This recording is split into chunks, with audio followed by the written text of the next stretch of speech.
अस्सलामुअलैकुम students, welcome to my YouTube channel MZ math studio. पिछली video में हमने एक्सरसाइज 1.1 को कंप्लीट कर लिया था।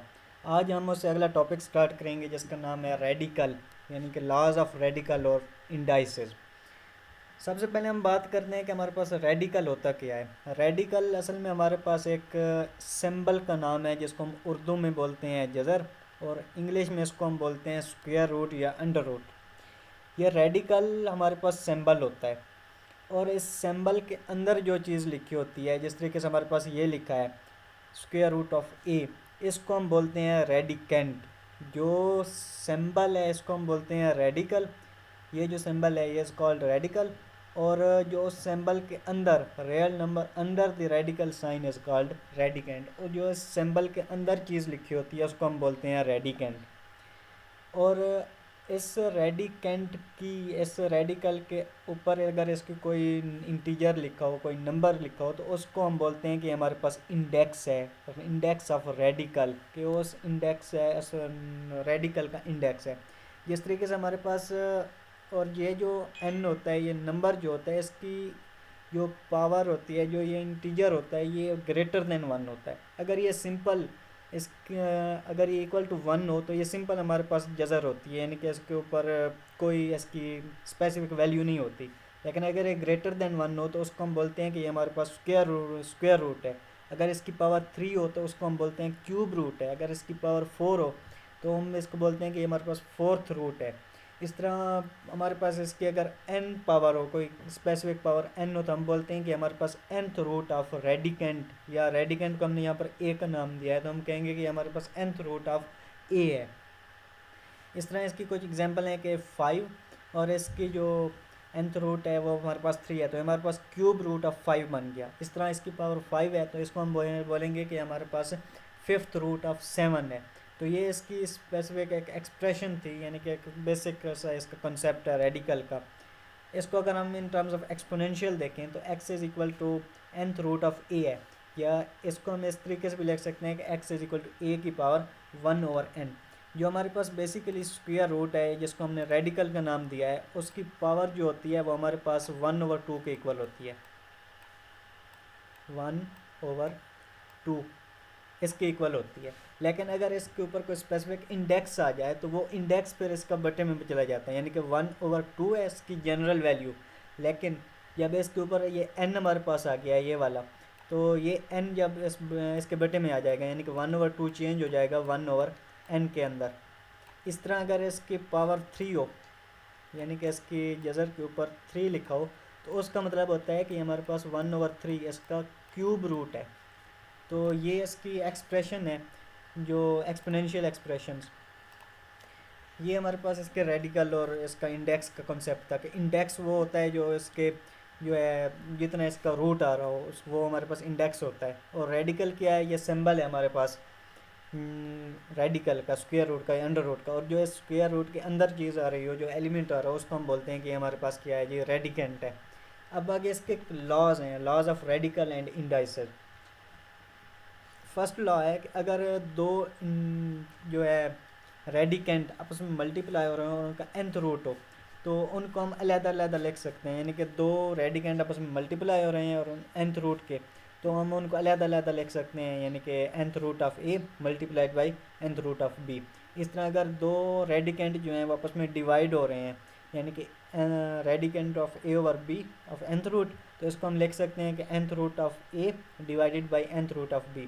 इस तरह अगर किसी रेडिकेंट की पावर जो है वो इस रेडिकल के अंदर आ रही है nth रूट के, तो हम उस पावर को जो है उस कंप्लीट रेडिकेंट की एक जो एक्सप्रेशन है उसकी पावर बना सकते हैं।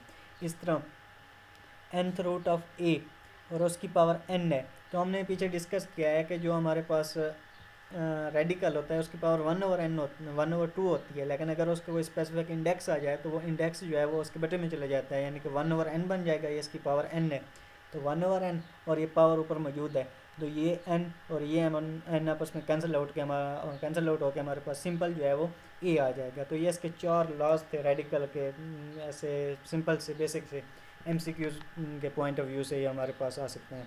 उसके बाद लॉज ऑफ इंडाइसेस। इंडाइसेस का क्या लॉ है कि अगर दो इंडाइसेस की बेस सेम हो तो उनकी जो पावर है वो आपस में सेम हो जाती है। पावर के ऐड होने के लिए ऐड हो जाती है। पावर के ऐड होने के लिए ज़रूरी है कि जो इनकी बेसेस हैं इंडाइसेस की वो सेम होनी चाहिए।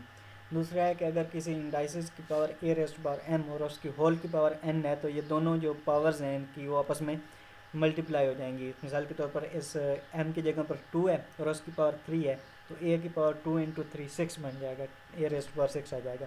इस तरह अगर दो रेडी इंडाइसेस हैं ए बी, उनकी होल की पावर एन है तो हम इनको अलग-अलग लिख सकते हैं। यानी कि मिसाल के तौर पर हमारे पास ए बी होल स्क्वायर है तो हम इसको लिख सकते हैं कि हमारे पास ए स्क्वायर और बी स्क्वायर है। एन का ये मतलब है कि इसकी कोई ना कोई पावर है, यानी कि एन जो है वो 1 से लेकर आगे चलता ही जा रहा है, वेरी कर रहा है, एन नेचुरल नंबर बिलोंग कर रहा है। इस तरह जिस तरह ये हमने डिस्कस किया था कि ए और बी की होल की पावर 1 और एन को हम लिख सकते हैं एंथ रूट ऑफ ए और divided by nth root of b. तो इस तरह इसको भी हम लिख सकते हैं कि अगर हमारे पास ए रेस्ट पावर एम और ए रेस्ट पावर एन है, इस तरीके से कि ये हमारे पास a raise to power M